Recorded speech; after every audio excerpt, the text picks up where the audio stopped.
where it lasted about 6 hours, and I was very thrilled with the presentations and participation by the educators who had come to those workshops to take them for credit, both at Gonzaga University and University of Idaho.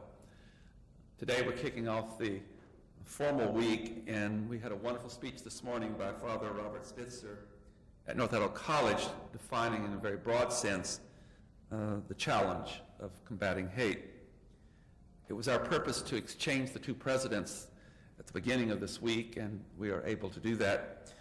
And I'm very pleased to come to Gonzaga to introduce the president of our institution, North Idaho College, to give the second speech of the day. Our president is Dr. Michael Burke, and he has been in education for over 25 years, both as a teacher and as an administrator at particularly the community college level. He began his career in higher education as an English instructor at a community college in South Texas, on the Texas-Mexican border. He holds both BA and MA degrees in English and a doctorate in educational administration. He spent 13 years working in the Dallas Community College District in Texas and was named president of North Idaho College in June 1998. He's active and on the board of several organizations, and I'm proud to say one of those is the Kootenai County Task Force on Human Relations Board of Directors. During his tenure at North Idaho College, he has never hesitated to be completely supportive of human rights and not only voiced that position, but is an activist himself and has been very, very encouraging at North Idaho College as we develop more and more our curricula in dealing with diversity. He has agreed to keynote this symposium here at Gonzaga today, and it's with pleasure that I introduce to you Dr. Michael Burke. That was very generous. Good afternoon. Thank you for that generous introduction, Tony, most of which is true. This morning I had the pleasure of, I guess I should say the extraordinary pleasure of hearing Father Spitzer speak at my campus on really the phenomenology of hate. It was an extraordinary presentation. It touched my heart. I think it touched the hearts of everybody in the auditorium this morning. Tony describes this as an exchange of presidents.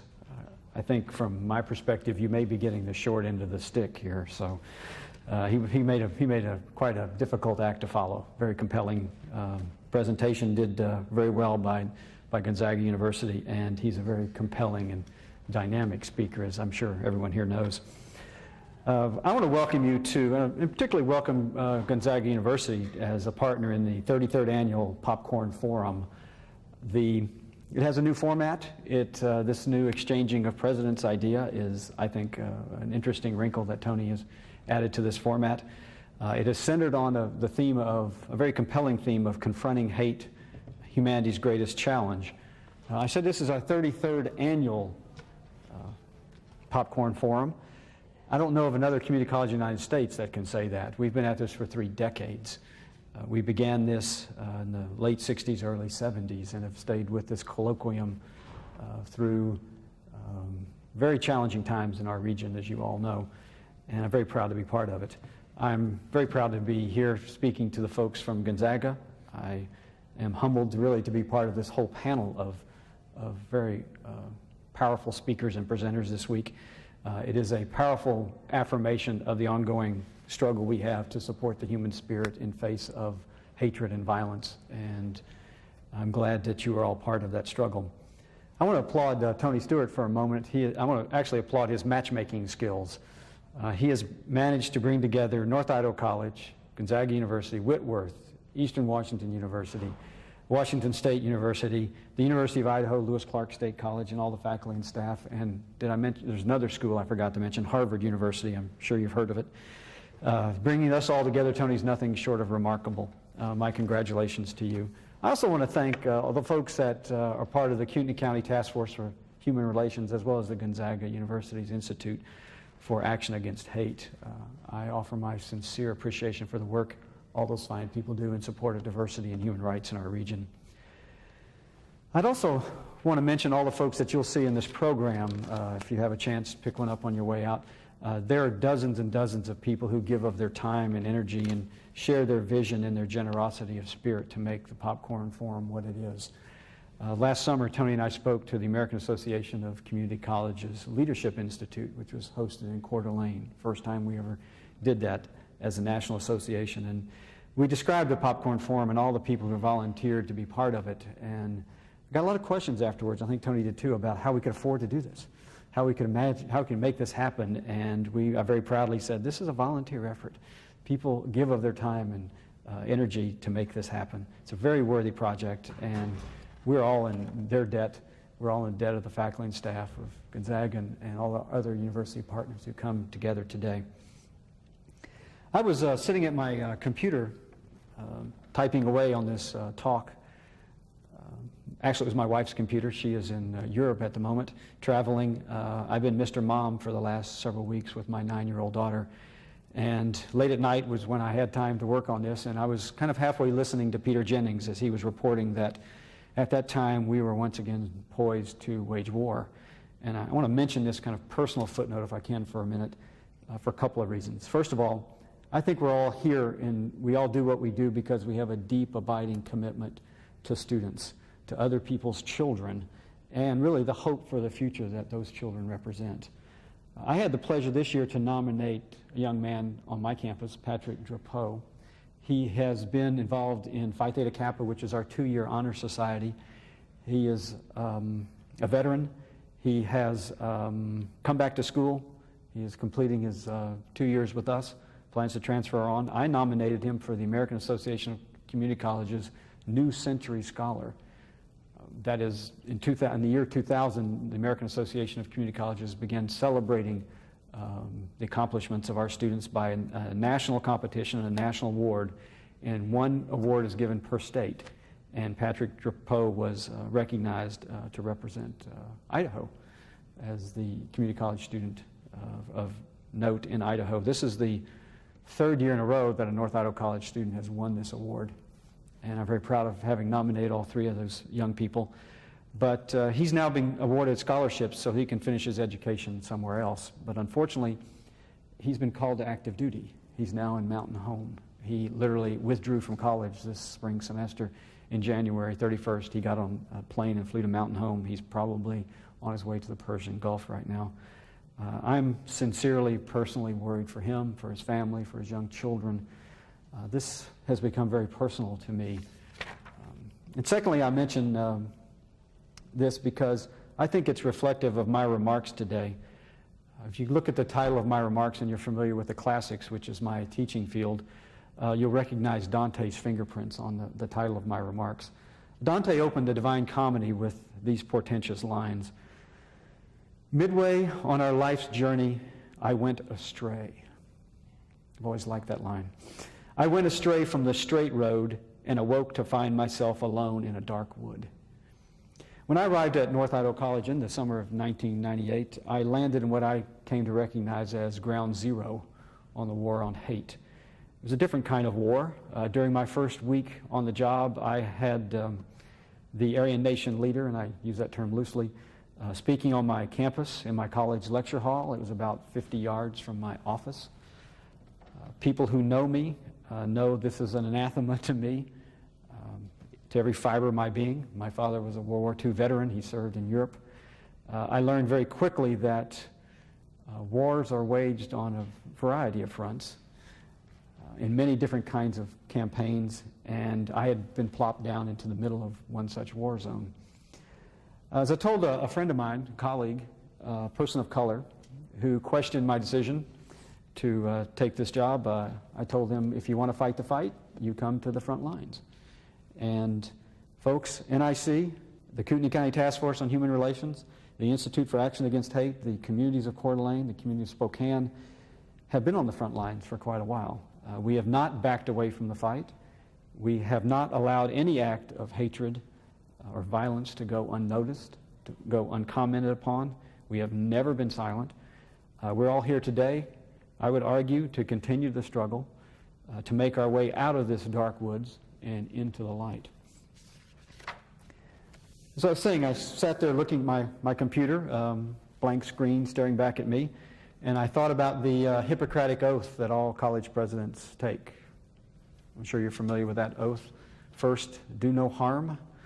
And I hope today that I can provide a little bit of insight into the complex issues of hate and hate speech in our country, and add some small scintilla to the conversation today.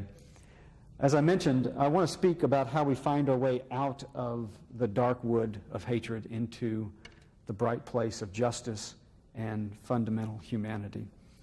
Let me start with some compelling reasons why confronting hate in our small corner of the world matters, at least from where I sit in Coeur d'Alene. Why is confronting hate so challenging yet so essential to our future? Why us and why now? First of all, the act of confronting hate, or as I like to say, the many-headed hydra of hate, is an intrinsically American issue. We are profoundly diverse as a community and a society in every way imaginable. That fact has an added layer of complexity, I would argue, due to the historical legacy in this country of slavery, the conquest of the North American continent, as well as our confused relationship with Latin America. And all this really, I guess, conflicted national identity is part of our cultural legacy, and it's in some ways part of our unique American baggage. Our report card as a country, unfortunately, is, in at least the first 2 centuries, is been spotty. We remain, as a nation, racially divided in many parts of this country. As a Southerner, I spent my first 47 years in the South. I think I can say that. I speak from firsthand experience. I clearly, vividly recall the American version of apartheid that I grew up with in the South. I wish I could say it's a thing of the past. Frankly, it's not. Racial division and racial hatred still burns in the hearts of many Americans. I'm reminded of, I'm sure you can recall the dragging death of James Byrd, the African-American man in East Texas, who was dragged to death a few years ago, not far from where I grew up and worked. And while the civil judgment against Richard Butler and the Aryan Nations right next door to Tony and my campus at the Kootenai County Courthouse in Coeur d'Alene gave us all 6.3 million reasons to celebrate that victory, we know the struggle is not over. My father would say the fight's just gone into the later rounds. The court case is over, but the damage to our community and our community psyche has already been done. It's left us with a legacy we continue to deal with as communities. It is our uniquely American dark wood where we have gone astray. These are woods where slavery once dwelt and hatred based on difference, as Father Spitzer said this morning, on otherness, still lurks in the shadows. I would argue that confronting hate matters simply because hatred over race, ethnicity, or native language remains a part of the American experience, just like baseball and hot dogs and apple pie. To ignore that legacy of hate really denies a substantial part of the American experience. Albeit, as Father Spitzer said this morning, it's a particularly ugly part of a negative part of the American experience. But for all its ugliness and all the negativity that Father Spitzer mentioned this morning, we must confront hate every day. We must speak out. Otherwise, it takes root in our schools, in our colleges, in our communities, and eventually in the hearts of the very young people that we have been charged with educating. Remaining silent, from my perspective, is not an option. It is not the answer. It is not an option. Secondly, confronting hate matters because of who we are as a community of educators. We are in the life's work. We have dedicated our lives to preparing young people to leave us, to strike out on their own, to become part of a new world and shape a new future and make it on their own. I don't know how we do otherwise than model for them the type of behavior that confronts bigotry, hatred, hate speech, and challenges it in its tracks. Furthermore, to me, it's an oversight, from my perspective, if our curricula do not reflect the complete American experience. That experience is different for many Americans. It should include, I would argue, for example, how this perfect union, founded on the bedrock of ideals of Thomas Jefferson and others, could, in less than 100 years, rip itself apart in a civil war that was fought by one side, at least, to preserve slavery, which I would argue is the most inhuman of human institutions. I would also argue that understanding the complexity of the issues surrounding race in America is an essential life skill. And developing an appreciation for diversity and ideally embracing the mosaic of cultures in our country should be the goal of our work as professional educators. Father Spitzer this morning talked about the comma but that is part of our mission as educators, to deal with issues and add that comma but, that to explain to young people that there is an inherent complexity to issues like this that one spends one's life coming to understand, that it's not about stereotypes. He argued for challenging those various stereotypes with that comma but. Very wonderful idea. I'm proud to steal it from him. And thirdly and finally, we are now, and we will continue to be a global community. Hatred has no place in that community. True globalization and all its implications for how we relate to each other as one species has already begun. Race-based hate never made sense. It will never make sense as we become one people, one neighborhood, and one village. I mentioned that I was Mr. Mom for the last few weeks to my 9-year-old daughter. Well, I have the opportunity to take her with me to a variety of events, and I took her to our foundation concert and fundraiser on Saturday night. It was a production of Fats Waller's Ain't Misbehavin'. I was struck, as I was thinking about this speech, by one line in the song Black and Blue. The singer asks, "My only sin is the color of my skin. Why am I so black and blue?"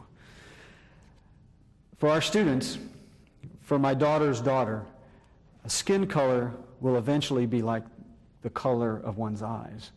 It's a distinction without a difference.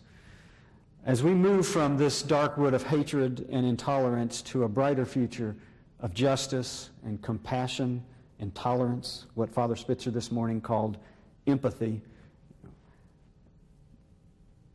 we will get there through confronting that which negates us as human beings and as a common species.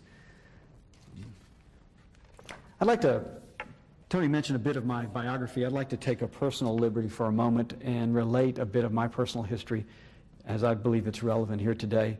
I began my college teaching experience as a relatively young man at a community college on the Texas-Mexico border. I mean border literally. If you did not turn into my college's parking lot, the next light was the International Bridge. It was a college in what at the time was one of the poorest regions in the country. I'm talking about bone-crunching, spirit-numbing poverty. Houses made from cardboard that was discarded from appliance stores, homes without indoor plumbing. The term for many of the communities was colonias. Ironically, communities without sewer and electricity. And while I was teaching there, I stumbled across a small book that has become one of my favorite books by Paulo Freire. He's a Chilean writer. It was entitled Pedagogy of the Oppressed. And for a very small book, it has a very powerful message. And one sentence just leapt off the page at me. It resonated with me then. It continues to resonate with me. I thought of it when I thought about what I would say today. And let me read it to you. To quote Professor Freire, "While both humanization and dehumanization are real human alternatives, only the first, humanization, is man's vocation. This vocation is constantly negated. Humanization is thwarted by injustice, exploitation, oppression, and the violence of the oppressor." Yet it is affirmed by the yearning of the oppressed for freedom and justice, and by their struggle to recover their lost humanity. He goes on to say, this then is the greatest humanistic and historical task of the oppressed, to liberate themselves and their oppressors as well. Still resonates with me. I came to realize that part of our story often involved, as a country and a culture, often involved oppression, particularly oppression directed at people of color. The other, as Father Spitzer referred this morning. In addition, and most importantly, all parties pay the price for that, including the hate mongers, the skinheads. And ultimately, as the Aryan nation devalues others, they simultaneously deprive their own life of meaning. And that, my friends, I think is the final sad legacy of hate and intolerance. I would argue this is the lesson that Gandhi was hoping the British would learn. It's a lesson that Nelson Mandela was hoping the white apartheid leadership in South Africa would learn. It is a lesson that in our country Martin Luther King was hoping we would all learn. Very simple lesson. First of all, that every act of violence, that every fire hose that is turned on someone marching for the right to vote, every person not served at a lunch counter, every person told to ride on the back of the bus, each of these acts deprives not just the victims of their rights to be human, but it also tragically, sadly, deprives the oppressor of his own humanity and his own dignity. In this dark wood of hatred, the oppressor, the hate monger, is dehumanized as well. Ironically, he is left in a separateness, an otherness that is less than human. That is, I guess, the yin and yang of our inhumanity to each other, and inhumanity that ultimately devalues everyone in its wake. I'd like to close very quickly by kind of circling back to Dante, if I can. When I spoke with Tony Stewart about the theme of this year's Popcorn Forum, Confronting Hate, I was drawn to a small scene at the very end of the Inferno. I warned you that I taught the classics, I think, going into this speech, but at the very depths of hell, Dante, the pilgrim, meets Ugolino and Ruggieri, two members of the Italian aristocracy of medieval Italy. They're frozen to their shoulders, almost their necks, in ice at hell's depths. And in the background of that story is during one of the many power plays, betrayals of medieval Italy, Ruggieri ultimately betrays Ugolino and starves him to death in a dungeon. In retelling this miserable tale of his equally miserable fate, Ugolino is so consumed by hatred toward his colleague and fellow lost soul that he stops telling the story to Dante and feeds ravenously on Ruggieri's flesh for eternity. I mention this visceral, horrible image really to illustrate the essence of hate. It dehumanizes everyone it touches. There are no victors. There's no bright light. There's just dark wood. This is why we must continue to confront hatred and intolerance. To put it simply, oppression, violence, inequity, injustice are the spawn of hatred. One day, with our constant vigilance, hate will be part of our past, not part of our future. That's the hope that I have for all of us. It's the hope I have for my daughter and for her children. In closing, I can honestly say that had I not had the experiences I've had as a college president, if I had not had to deal firsthand with Nazi marches in my community, with vitriolic speech of hate mongers on my campus in my new hometown, this would not be my thoughts today. I'm proud to see we're all gathered here today to immerse ourselves in these issues. The hope of a next generation lies with us. Seeing this group of engaged, thoughtful people gathered today and the rest of this week is really abundant reassurance to me that the legacy of divisiveness and conflict may be behind us, I would hope. I'd urge you to continue the struggle and continue to teach our children well. It's our solemn duty as educators. And I want to thank you all for being here. today, and thank you for fighting the good fight. Thanks.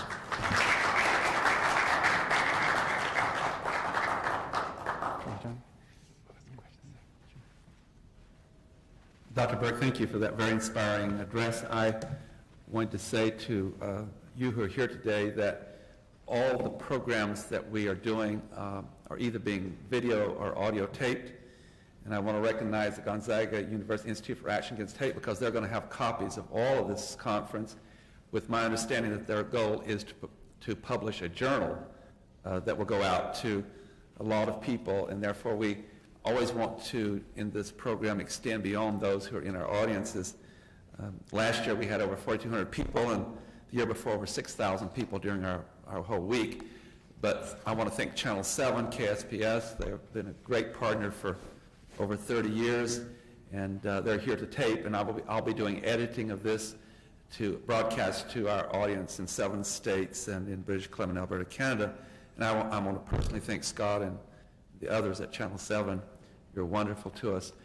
We're going to do 9 TV shows this week. In addition to that, that's on the program I do that airs on Sunday. So there'll be a larger audience that gets to hear this.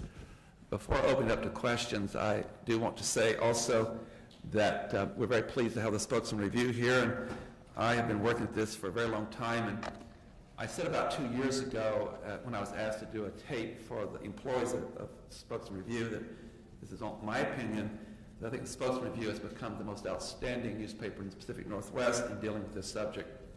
They've devoted themselves, and I told that to Stacy Coles when they did that wonderful 8-week series called In It Together, so they have not been on the sidelines. And we thank them for covering it this week also, as well as other media outlets. With that, we're going to open up to questions for Dr. Burke, and if you don't mind, in case they have a deadline, I would like to start with the media first, and then I'll open it up to others if the media has any questions. Okay, then others, the question. Doctor, could you comment if you have seen yourself any difference in the climate either at your campus or in the Portland community you've been there since you came in 1998? The reason I ask it is I get we're all in the community since in my tenure here, and I've only been here 5 years, but those first several years were very challenging, very conflicted, as you recall, with parades and marches in our community. A few blocks from my campus. It is very chilling, I think, to be part of that unpleasant part of history. But what I see has happened since then is that the community early on took the high road in all those events. The Lemons to Lemonade parade, for example, affirmed the right to free speech, affirmed the right to assembly. The fundamental Bill of Rights is kept intact through all of that, but took every opportunity to speak out against what was happening. On my campus, I think early on there was a sense of a kind of a siege mentality, a sense that this is something that's happening to us, and that feeling's gone, if I can generalize. I don't sense that among our students, particularly our students of color, a sense of they feel welcome on our campus, they feel welcome in our community, they speak about that regularly. They do express some of the reservations that many people felt around the country when I talked to them about this part of the world. They express that as part of the baggage they brought with them to the campus, but they're leaving that baggage behind when they transfer somewhere else. So I think their hearts have changed. They talk to their families and their friends, and they have a much bigger picture, much bigger perspective on the community. I would argue the work has dramatically turned around the image of the community beyond our state borders. But it has also, I think, galvanized the community's work together. They understand that this is an issue that all of us have to be involved in, and it will take an entire community that speaks with a unified voice to make a difference. That's, if anything, it has truly galvanized this region around a very difficult issue that in some parts of the world would not be taken as seriously as it's taken here. That's the good news, perhaps. Yeah, I just want to make one comment about your choice of words and also your tone of language. Your tone of language is scary.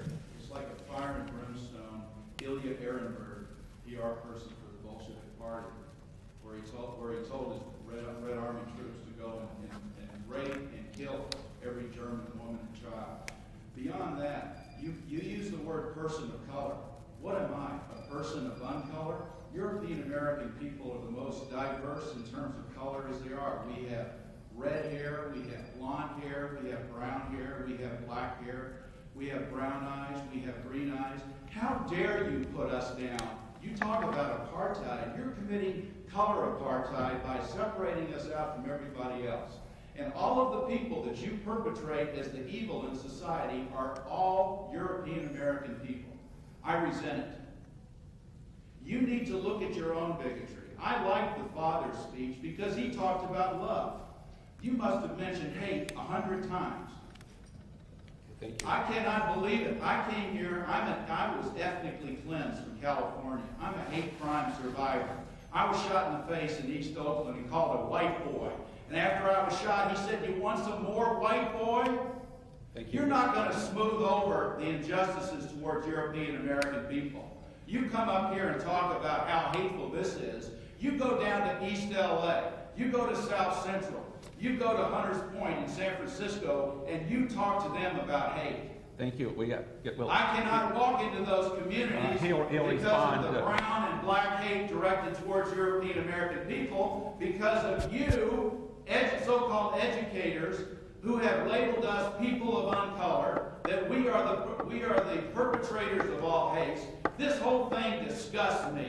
We need to get answer to that so we have And questions. I'm going to be real interested to see whether my remarks are edited, just like the Bolsheviks used to do in the Soviet Union, where 66 million of my people died. By the way, get a library card and read Solzhenitsyn's The Gulag Archipelago. Okay, thank and you. see what the dominant ethnic group was we have to cut it off at this point so he can respond. I don't intend to respond to him. I don't have any peace. response. You are not going to have a calm campus because in a year, I'm going to come to your campus, and if you don't let me in and violate my 14th Amendment rights, sir, my betters, you self-loather, you hater of European American people, you are an Uncle Samuel. And we know what that means in our community. You are scared, and that's why you are downing European American people. You have no guts. Next question, please. Yes. My question is, as we look at confronting hate, how do we keep from hate? How do we keep from having such resentment towards people that have traditionally oppressed us? It's a good question. Thanks for asking. The question, if I can repeat it, is how do we avoid oppressing the oppressed? I think is where you're going. Is that where the challenge is? And I think that's what Free Area is arguing about, what he's writing about, is that, I guess perhaps, unfortunate human capacity to do just that, to react to the oppressor. And that is not, let me finish my comment, sir. If that is not I